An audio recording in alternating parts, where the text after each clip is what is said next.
Hey friends, it's your pal Mike Shea from Sly Flourish, here with another episode of Sly Flourish's Lazy GM Prep. In this weekly show, I go through steps from Return of the Lazy Dungeon Master while preparing for my Sunday role-playing game. In this case, I am playing a homebrew adventure in the system of Numenera by Monte Cook Games. I'm a huge fan of Numenera. I've been now running this for quite a few months now, and we are closing in on the end.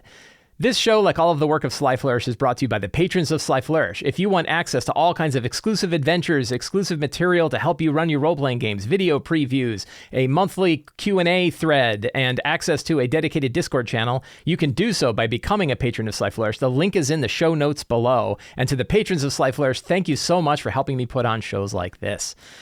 I'm actually not having a Numenera game today. My game got canceled. We had 3 people that are out, and I said with 3 people out, and I think actually a 4th is probably out as well. I think we have 1 person that's going to be out for a little bit. So that's just really not enough, especially as we're closing in on the end of the campaign. So we are taking a week off. However, that gives me a week to do a little bit of extra prep. And I have some things I definitely want to work on. I have some parts of this campaign that I definitely want to work on. But we're going to start by looking at what happened last week. So last week, the characters, I think they had to make, we had some big events that went on. Let's go in my old session notes. I think I already archived the session notes. That was 21 August. World War. So this was definitely a session, and my Numenera game, more than any of the other RPGs I think I've ever run, has had more big scope and big scale things happen than any other game I've run. I mean, I guess I had one where the entire fate of the multiverse was in play, so that certainly was a big one. That was a 4th edition campaign where really, multiverse level stuff, collapse of the multiverse. This one's pretty close, though. In this case, they are making decisions that not only are going to affect the entire future of Earth, but also other worlds. But in the last session, it was really about Earth, and it was who they got Bodrov back where they wanted. They made the decision to let the Glistening Army, this group of, I think it's about 8,000 soldiers that are able to shift in and out of the data sphere so they can kind of teleport wherever you want them, that they were going to send the Glistening Army after the remainder of the Fourth Empire's hold on the rest of Earth, two-thirds of Earth. And they made that choice. They knew they were going to lose soldiers in the process. They knew that they were going to, that it was kind of a big deal. They knew that they were going to drop the eyes, these huge not planet busters, but like giant rods on different facilities to blow them up. So they were hitting everywhere on the planet, on the surface of the planet. The Fourth Emperor still has a hold underneath. It still has a hold under the surface. It's still coming. But they were able in a pretty short amount of time, about a month in game and a half hour, 45 minutes of the game itself, deciding the fate, getting rid of the Fourth Empire, like shattering the back of the Fourth Empire on the planet. Really, really awesome. And then, so they did that. We had a downtime where they kind of had different characters kind of did different things. That was really interesting. It was really interesting to see like how one of the characters is kind of losing it. He's kind of, getting more and more disturbed by all the things that are going on, the big scope and big scale of things that are going on. They got to decide what they want to do for the month. Some of them went off with the Glistening Army and fought with them, and that was really cool. They said, we want to be down there with them. We're not gonna sit back here and watch them die on a board. We're going to be out there cracking heralds like they are. And they did, and that was really neat. They did make the decision to let the eyes of the Fourth Empire, these tungsten rod satellites up above, that they were going to infect them with the Hex, a super sentient, very powerful virus that actually got rid of the Fourth Empire the first time. They said, well, they came to the conclusion that I think we're already in trouble, so we're going to go ahead and use them. So they did. And then they made those big choices, and a lot of the things, a month passed, the Glistening Army busted the Heralds, they used the Quad Core Spears and the Hex Spears, the Herald Busters went after them, they did all of these things, they got rid of them, and I read this big stat at the end that, 1,438 members of the Glistening Army were killed, there were 830 civilian casualties, which is amazingly low given what they did, and total Orgolian casualties, which are these like synthetic robot people that the Fourth Empire uses, was 1,283,692. That was fun. And the total time of the war was 27 days. They had a 27-day world war, and the entire Fourth Empire's hold on the surface of Earth was removed. So during that month, Cecilia, with a heavy heart, talked to the last member of her race, the Kolraths, and looked them in the eyes and apologized to a 12-year-old boy who is now stuck being a 12-year-old, maybe forever. And he's like, I don't know what you're talking about. This is great. And the father was like, I want to thank you. You saved our people. And the mother was like, you have doomed us. So it's a really kind of interesting thing. So the situation here is Cecilio is a member of this like insectoid bee-like race that dies at age 40. They always die at age 40. It turns out that was engineered by the Fourth Empire. But she figured out how to use this crystalline structure that could kind of encompass their entire bodies and turn them into crystalline forms that could live forever, that even if they're shattered into a million pieces, one of those pieces will regrow into their original form with all their memories and everything like that, which means they could potentially live till the heat death of the universe. And she was like, the problem is it will freeze you as you are now, which means children will be frozen as children for their whole lives. What will for eternity? What will that mean? Well, to the children, they don't even recognize what's going on yet. But she does, and some of the adults do. And so it's interesting that she had this conversation with these three people that all had these different points of view. And she was like, yeah, I know it's going to be serious. But she, Player was really into it. Nakia met with her mom and now has a rifle that he refers to as Becky. And everyone's like, that's a little creepy. That's a little weird. And he's like, me and Becky we're going to solve this problem. Samji and Baiko both went to be with the Glistening Army. They both fought side by side and helped break the sieges of a bunch of different places. So that was really neat. Then they returned to Ballarod and they kind of got ready and they went into the Coral Cathedral. They went into the deep where they met the octopi of the Coral Cathedral and talked to them and learned about the shield below.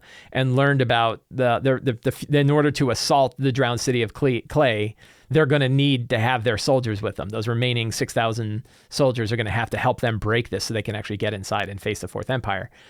And they heard about the shield below, and the next session is going to be them infiltrating the shield below. The shield below is a big facility, an underwater facility that is able to block the datasphere of the lower part of the ocean from the surface, which means they don't have any ability to kind of easily transfer themselves or their friends or even communicate with the rest of the world.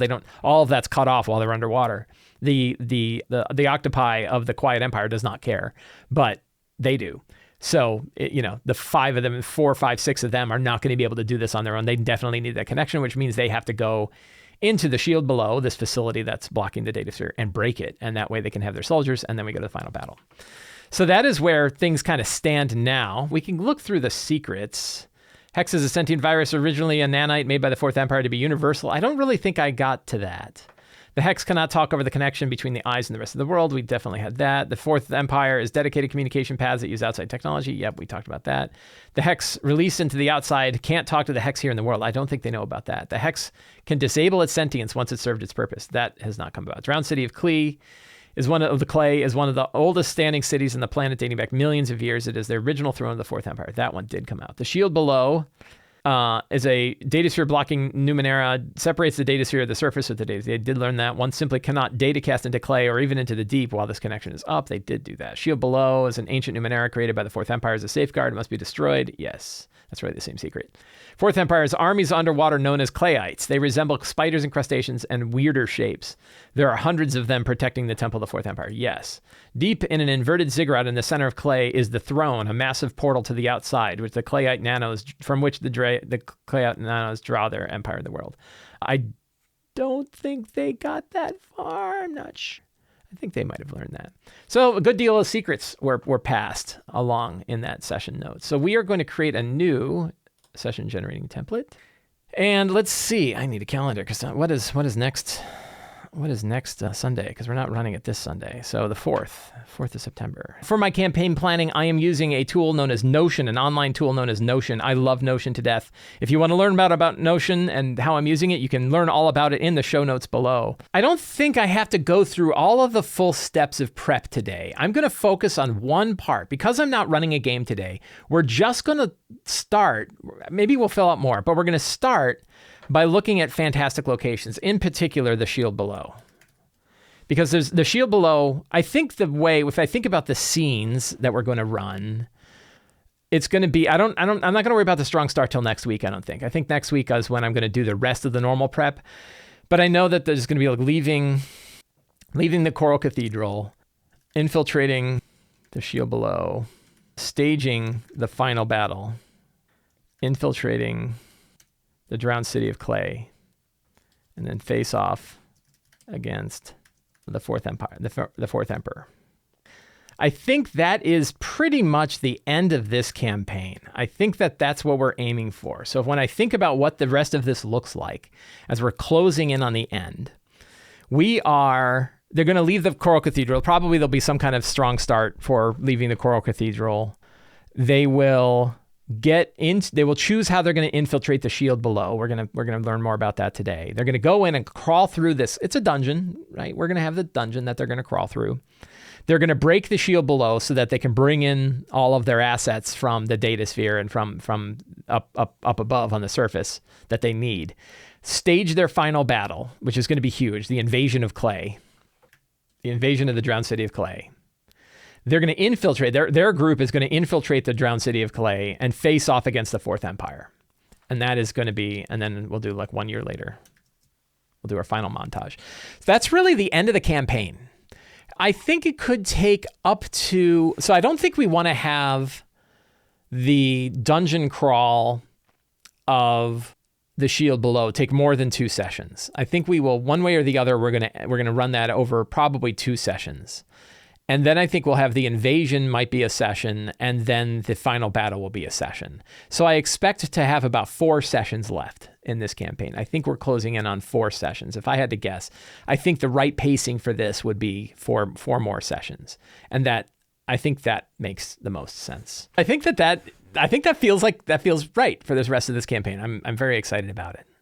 And so I had an interesting thing. One of the patron questions today for the Lazy D&D Talk Show asked about how people could finish campaigns. That I think the person who talked about it said, I've noticed that like you finish campaigns a lot and they seem like they have really good endings. I'm like, yeah, I do. He goes like, I've never had one that ran well. And I don't know anybody else who's ever had a campaign that ended in a good spot, that ended in a good conclusion. They usually end for, the groups break up or people leave or whatever.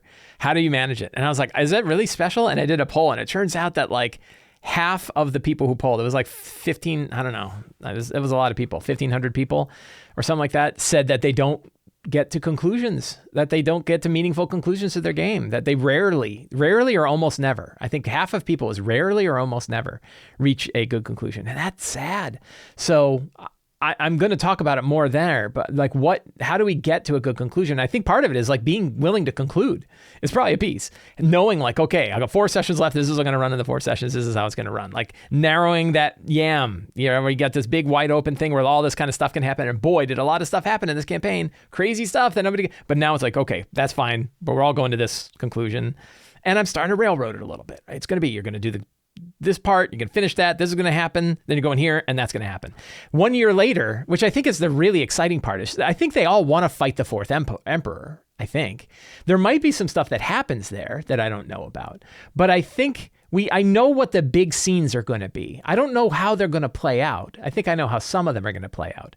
I don't know what the big scene, I don't know how the big scene is going to play out, but I know what they will be. I know they're going to face off against the Fourth Emperor.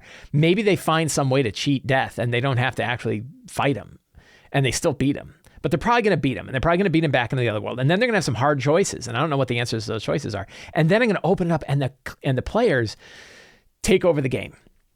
And in that 1 year later, they get to decide everything that happens. And that is where I get to sit back and watch the game explode out in ways I never thought of before. And that is the end of the game. And it is almost always really, really, I don't think it's ever not been really, really awesome.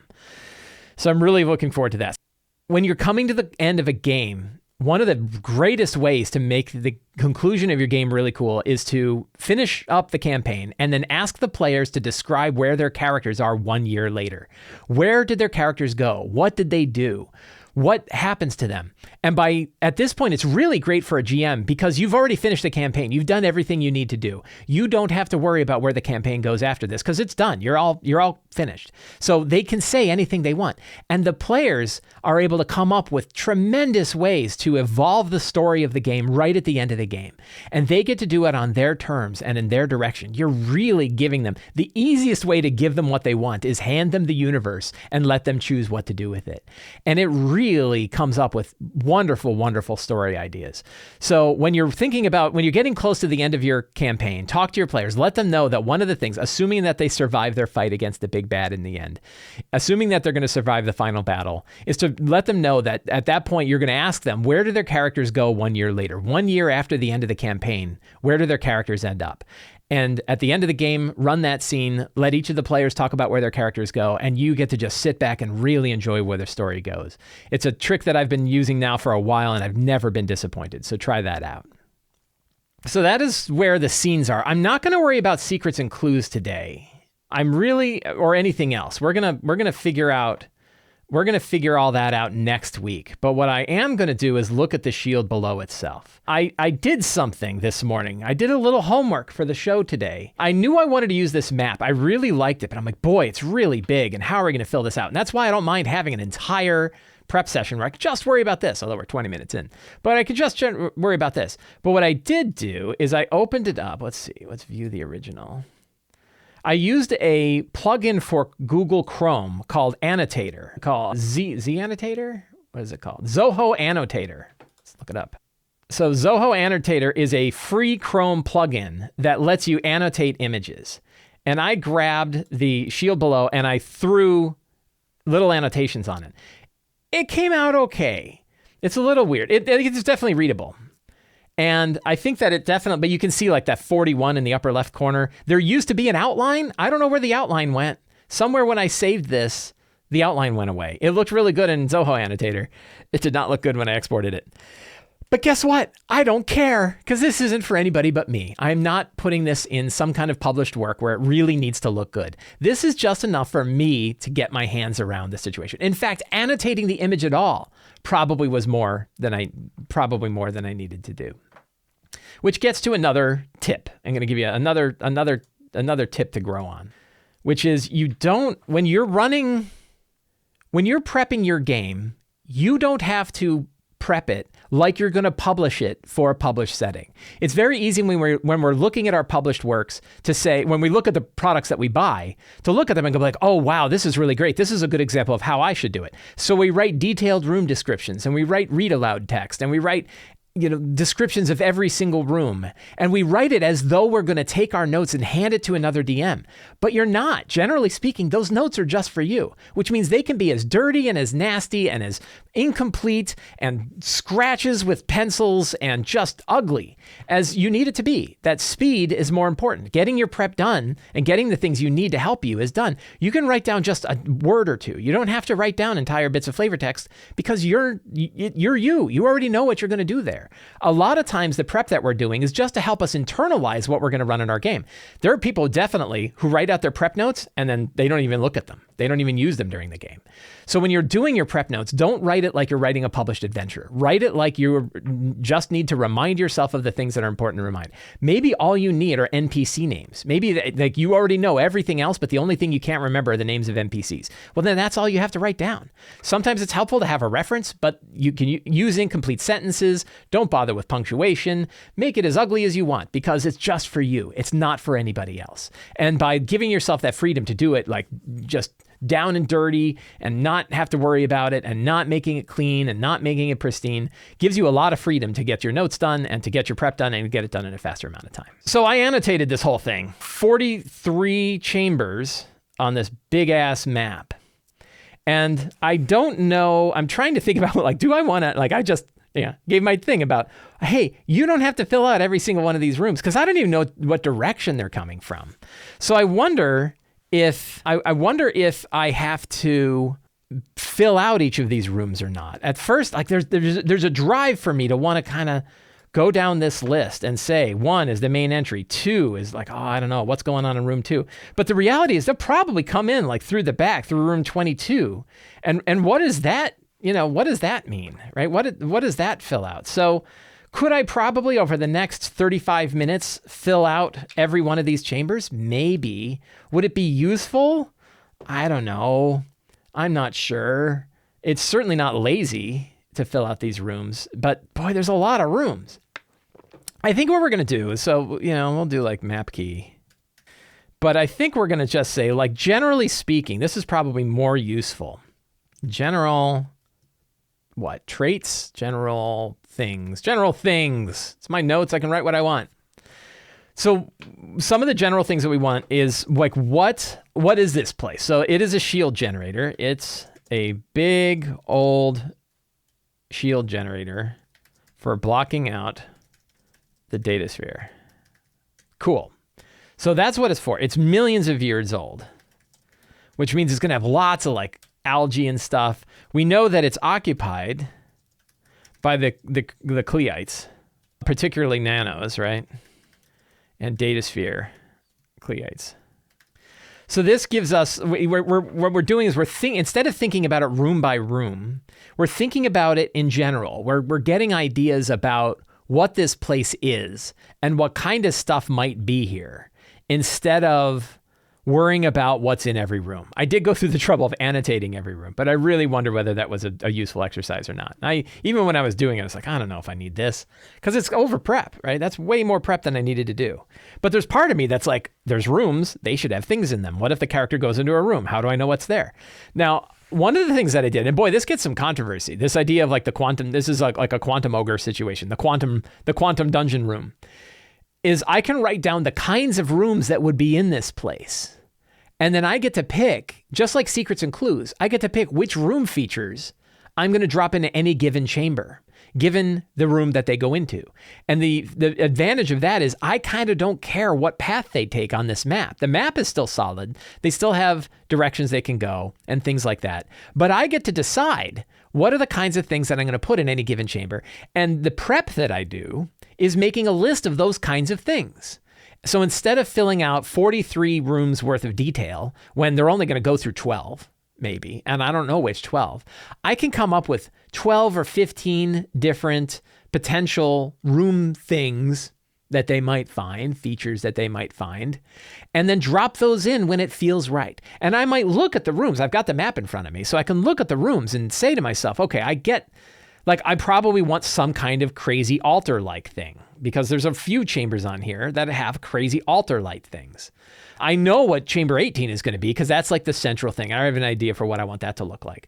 But there's lots of like side chambers. There's lots of natural chambers in here. So what kind of stuff might they find in a natural chamber? And it could be like the birthing ground of some kind of half cybernetic underwater creature. It could be heavy water. I like the idea that like chamber 21 there has a pool in it. And it's like, that's because it's not, the map doesn't expect that you're completely submerged.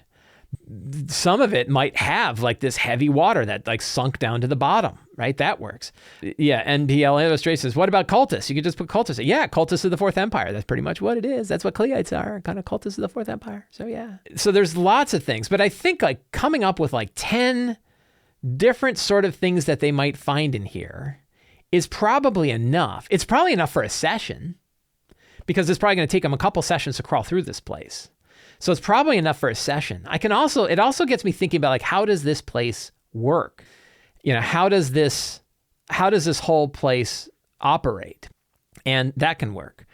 Dirk Valada says, I do a 5-room dungeon. John 4 and I actually talked about this. We talked about the idea of the 5-room dungeon and how you can take the 5-room dungeon. And we did this in a video series that we did. You can actually find, I'll link to it. We did a series of 4 videos. The first video you can just watch for free. It's available right on YouTube. I'll link to it in the show notes below. The second video, you have to subscribe to both of our newsletters. Again, both free. You put your email address in, you join both of our email newsletters. Both of us run really good email newsletters, so I don't know why you wouldn't do this anyway, but you'd want to. But for that, you get another video, a second video. Then you get a third video for joining the Sly Flourish Patreon, and you get a fourth video by joining the John 4 Patreon. So if you join both of our Patreons, and we both run reasonably priced Patreons, both of us I think are running a $2 Patreon, you can get access to all 4 videos. And one of the things we talked about was how to apply the 5-room dungeon model to a flexible, inspirational environment. And the idea that we were kind of noodling through is, imagine if you had a string, and the string had 5 knots in it. And each knot is sort of a chamber that you're going to run. You can actually take that string and bend it around and move it and place it in different places of your map. So whatever direction they're taking on their map, they still have these 5 different rooms with these sort of themes and feelings and beats that exist whatever direction they take. Now I hang on a little looser. I don't run a strict sort of 5-room idea, because I also like to I like to improvise the beats of the game, because I don't know how it's going to feel when I'm running it. I don't know what the game is going to feel like. I don't know if one battle is going to be really boring and take a long time when I thought it was going to be quick and easy. I don't know if a scene that goes with an NPC is going to be really enjoyable, or it turns out they get into a fight instead. So because I don't know what's going to happen in the scenes, I want to have the tools that I need to be able to improvise what the next scenes feel like. I don't plan out the feelings of my rooms. Those happen as I run them. So I hang on with a looser grip than a strict 5-room idea. But the principles are there, which is If you look at the 5-room dungeon model of John 4, I'll link to that in the show notes below. I got so much stuff in the show notes. I hope it's all there, but there's lots of good stuff.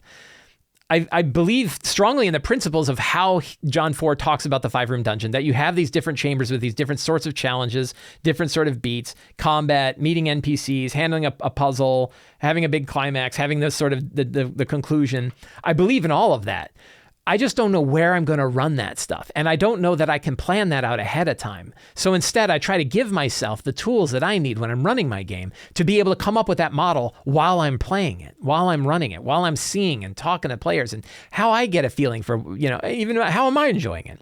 So that model works really well. But the way I run it is I like to build the 5-room dungeon while I'm playing the game. And instead, I want to give myself all the material I need to be able to do that. So we have some general stuff. It's occupied by clayites, particularly nanos and datasphere clayites. So what other potential, let's see, chamber features? So one is like an altar, but it's an altar to who? So it's obvious to have like the altar of the 4th emperor. But what if there was a being that I want to get like right out of what's that old like Metropolis, right? The old science fiction that there's like this, I'm watching Star Trek First Contact, and I love the idea of the Borg collective lady, right? The woman that represents the entire collective of the Borg. It was this really, at first I was like, it doesn't make any sense. But then I was like, wait a minute, that's really cool. She speaks for the entire collective. So what if there was like a priestess of the 4th Empire? We'll have to give her a cool name. Let's go to my name, go to my quick links, go to find a name for her. Francesca, that doesn't make any sense. Audrey, no. Selpha, and she's the first herald. Altar to Selpha, the first herald, priestess, high priestess of the original 4th Empire. Yeah, sort of like the mouth of Sauron. Right, exactly. That here is this, oops, my screen can't see what I'm typing. Here is this being, and maybe this is sort of a boss. Maybe she's a boss to this place. Right? And we can have so now we got a Selpha, a cool name. Selpha sounds I think it's okay. Well, let's make a new page for her. Selpha. The first, that didn't work. Let's try again. New page in Numenera database. Click on it. And we say, the first herald of the 4th Empire. And we can tag her as an NPC. We will probably fill her out with, let's see, I think if we go to Google, Borg Collective Lady. That's pretty cool. The Borg Queen, copy that image. That's my inspiration.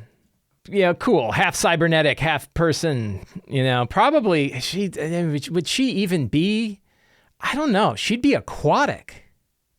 I don't think she would be humanoid.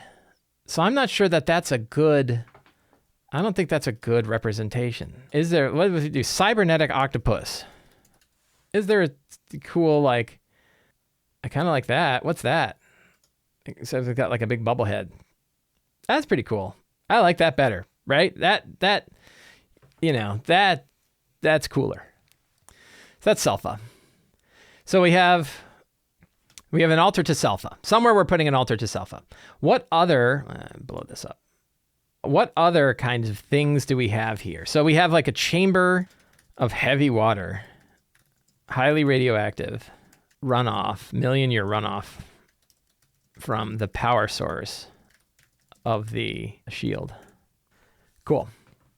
So we have that for some of these chambers. I'm kind of going from right to left because I have a feeling that they'll probably, whenever, and this is something I'm finding, if you ever say do you want to go in the front door or do you want to find the secret entrance in the back? Everyone's like, oh, secret entrance in the back. They almost always go in the back. So you still give it an option, but you have a tendency to know which direction they're going to go because players tend to like to go through the back door. They don't want to go through kicking in the front door. Doesn't mean they won't. So I have that altar. That's like if you look at chamber 27 there on the map, you can see that looks like it would definitely have an altar. I definitely need something to fill out various hallways. There's a lot of different hallways. There's a lot of alcoves. So what kinds of things, if you had this million year, so you could have an armory, ancient armory of humanoid and non-humanoid weaponry. of the Kleeites. So having an ancient armory, I think, makes sense. But so if there are alcoves, you got hallways that have alcoves in there. Did the Fourth Empire, probably like examples of the races the Fourth Empire created, including the bee people, who I never remember, early Argolians, maybe even humans, and aquatic creatures. So that can work. I think that any given hallway that they're walking in might have examples of the kinds of creatures that the Fourth Empire has been building or making or creating or modifying. Maybe a hex, right? A representation of a hex humanoid. That would be pretty cool. Maybe an early rendition of a gleaming soldier. That could be pretty cool. You could tie in. When we get our secrets and clues as well, the secrets can also help kind of dictate what sorts of things the characters might find in any given chamber. So that fills out that fills out like hallways and things like that, I think. We have like an armory. We have an observatory. If you look at chamber 18, the southern, I didn't annotate it. The southern side of chamber 18 in the center has an observatory for Kleeite nano observers, scientists. So they're watching, they're running and watching the engine, and the observatory and control room, right? And that would be sort of like the NASA headquarters where they're just watching the shield and making it run. The shield itself, I think, looks like one of those great big original Superman movie spinning, or I guess it looks like the machine from Contact. Contact, the movie Contact. It looks like the machine from Contact. If you ever saw, let's see, machine. Yeah, it looks like that. All right, big, huge spinning thing, multiple rings spinning around, creating this huge energy wave that sort of goes out. I think that will work really well. So we know what the shield room looks like. What other, as I peer around, so there could be like a brain trust, right? A chamber containing the brain trust of the shield, of the shield below. Then that might be Seltha, right? So she has a chamber, and that might be, if you look at like chamber 43 in the corner, that chamber might be where Seltha exists. And I think a potential way to run this. So another trick, I've talked about movable keys before, and movable keys is another really, really useful object for pacing an RPG. And it's interesting, a little bit of interesting kind of game philosophy here. You can clearly tell by the way I'm talking about how I'm prepping my game, and probably by my notes, that I am perfectly happy. I don't think anything is true until the characters look at it. I don't think anything happens until the characters look at it. The world is a big, fuzzy, malleable pile of weird, ethereal goo until the characters appear and look at it, and then it becomes something solid and real. And that's where the game becomes real. That's where the world becomes real. I know that there are other GMs who do not believe in that philosophy. I think they believe that, no, once you sat down and prepped something, once you've filled it out, it's real. That's real. And then the characters go through it, and if something bad happens, something bad happens. And if something's good happens, something good happens. But I'm not changing it. And that gets in like, I remember I had a comment on YouTube a few weeks ago that was like, this sounds like you're proposing the quantum ogre. And I'm like, yeah, sure. And I realized, like, I think they meant that as a pejorative. Like, I think they meant that as a bad thing. And I know I read the original articles about the quantum ogre, and I think the original articles about the quantum ogre describe it as a bad thing. The quantum ogre idea, by the way, is a very simple idea that if the characters have two paths, they can take two roads. Maybe they have one road that goes to the city that's well trod, and maybe they have a path that goes through the woods, but you prepped an ogre encounter. So whatever path they take, they're still facing an ogre. And that's the idea of the quantum ogre. And that's considered like laziness. It's considered to be, it's considered to sort of take away the agency of the players, even though they don't know their agency has been taken away. Because if it's revealed to them, if it becomes clear to the players that whatever direction they take, they would have faced an ogre, the world isn't going to feel that real to them. And I'm like, I don't think so. I think players can recognize, like DMs can recognize, that the world becomes real when they see it.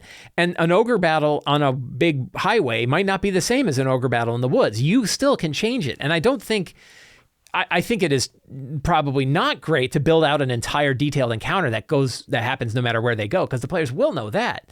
But the idea of giving yourself material to be able to build the game, it's sort of like, well, the ogre didn't exist until you thought him up in the first time. Just don't think him up until the game happens. That's part of the idea. Like at some point it turned in from an idea into part of a game. And some people I think that should happen during prep. And I think, no, that might happen during the game. But you can tell from my philosophy that like I believe heavily in this idea of like prepping the things we need to be able to let the game grow when we're running it, not while we're doing our prep. And that's cool. So, and that might be everybody's style. People, I definitely have seen criticism of it. And that's cool. If it's not for you, it's not for you. I'm not saying your way is wrong. Just like you can't say my way is wrong, because I know it works. Like I'm running it. I know it works for me. I know. I'm not saying that therefore it should work for everybody. I know all of our experiences are different, but I do know that that when I run it, I have players who are very experienced. I am sure they know what I'm doing. I am sure they read my stuff. They've seen my work. They know what's going on. They can tell things are getting made up on the fly, and they like it. They enjoy it. In many cases, they love it.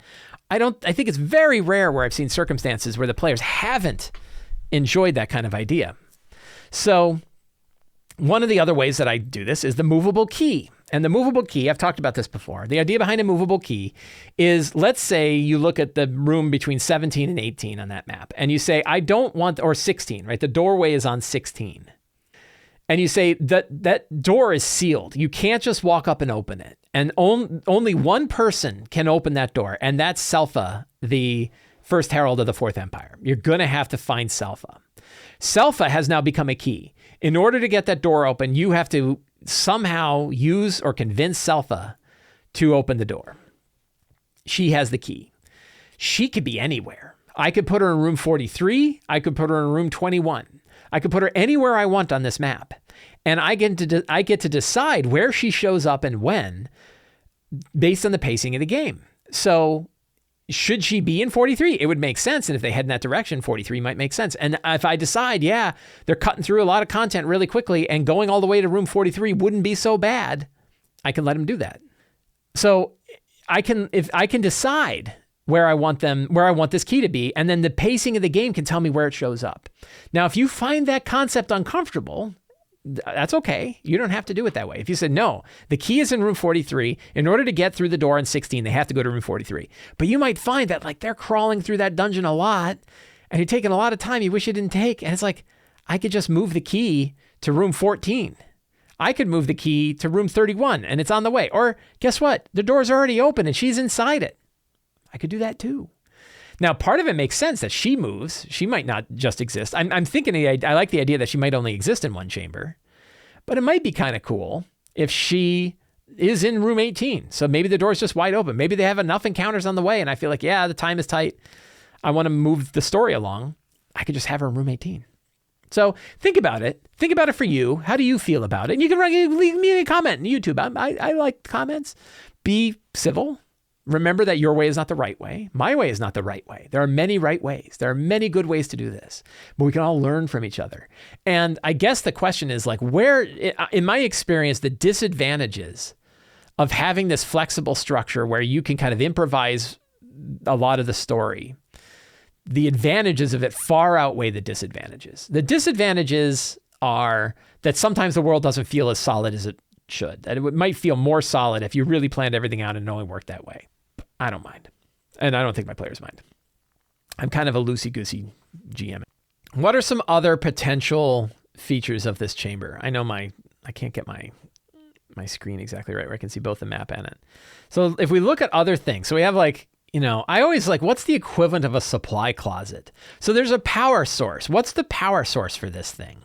It could be a massive otherworldly crystal from the outside, drawing power. Massive otherworldly crystal drawing power from the outside. So we have a literal crystalline construct that's drawing energy from the outside and powering this thing. And it could be highly toxic and maybe protected by outsider guardians. That's pretty cool. We definitely want a power supply somewhere. And maybe they have to disrupt that in order to shut this thing down. Or maybe that's one of the ways they could shut this thing down. What other kinds of things? So we look at all those like chambers, like 4, 5, 6, 7, 8, 9, down in that lower left. What are the kinds of things that might exist in those chambers?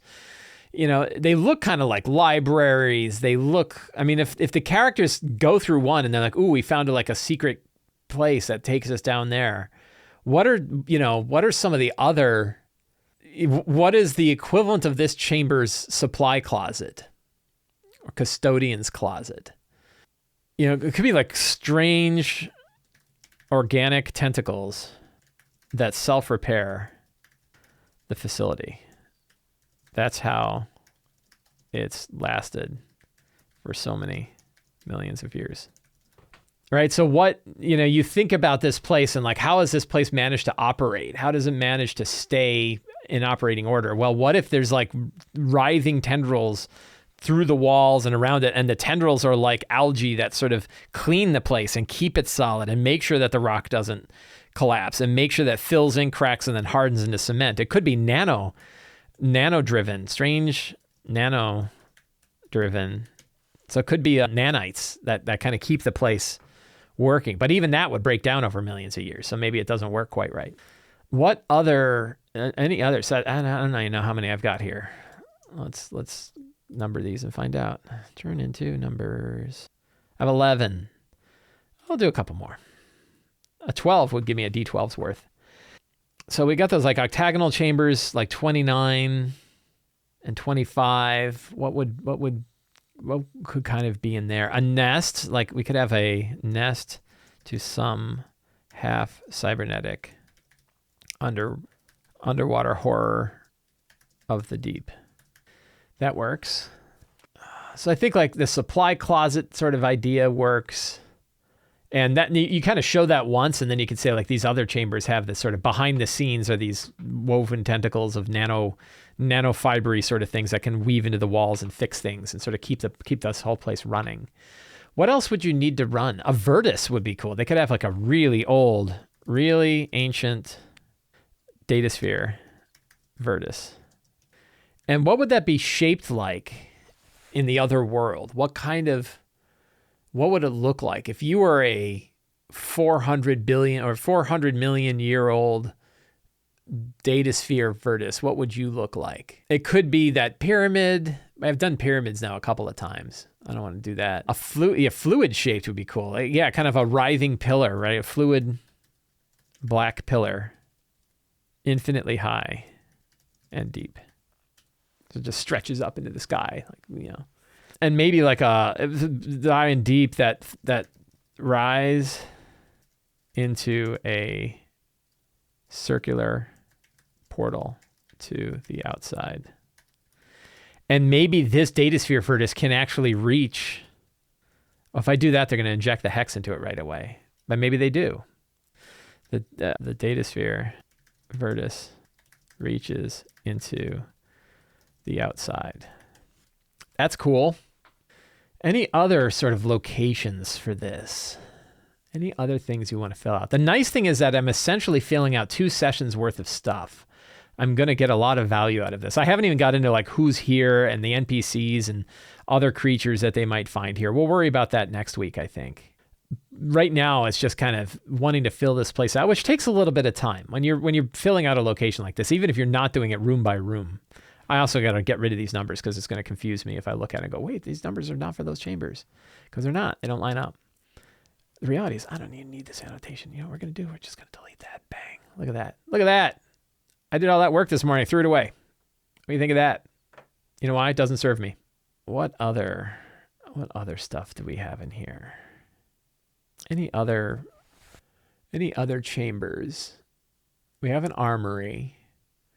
Could have a barracks, right? For Kleite warriors, guards, and they're offline, right? That'd be cool. They're all like connected through tubes, very H.R. Giger style, like connected to the walls, kind of stuck in there. These sort of like probably armored crustacean style creatures, like insectoid things. That would be pretty good. What else? So this whole place just operates on this idea that it blocks the data sphere. The idea that there's a vertex in here, that works really well. Anything else that would connect? That's probably pretty good. I think we're good. I think I'm happy. We'll turn these all back into bullets. What is that? 12, 13, 14. That's 14 different places. Who knows? Next week we might come up with some more thoughts. But I think for now, and we can get rid of the map key because I don't have a map anymore. Boop, bye-bye. General concepts. General concepts is better than things. This, by the way, this map I got from Dyson Logos. This is the actual file. What is it called? He called it something. Deskpad Dungeon is the name of it. And you can go find it over at Dyson Logos. DysonLogos.blog, I think it is. Really, he's the best. His maps are just great. So I think we've done some good work here today. Like I have a session prep note. I don't even think I linked to the location. I did. The shield below is the main location we're going to do. And next week, we'll fill a lot of this other stuff out. We'll fill out the strong start. We'll fill out secrets, clues, and monsters and treasure. And we'll do all that sort of work. But today, because I had this extra week, it gave me an opportunity to really kind of fill out. Well, that's not the Coral Cathedral. That's not what I wanted. To fill out the shield below, to get this kind of stuff. So I hope the show was useful. I hope you enjoyed your time here. If you did, you can help me out by subscribing to the Sly Flourish newsletter, where you get a weekly D&D related article sent directly to your inbox, along with a free Adventure Generator PDF. You can support me directly on Patreon, where you get access to all kinds of exclusive material, guides to help you run your games, adventures, city source books, a monthly question and answer thread, and access to a dedicated Discord channel. You can subscribe to my videos right here on YouTube. And of course, you can pick up any of my books available in the Sly Flourish bookstore. The links for all of that are in the show notes below. So thank you very much. Have a great day and get up there and play a role-playing game.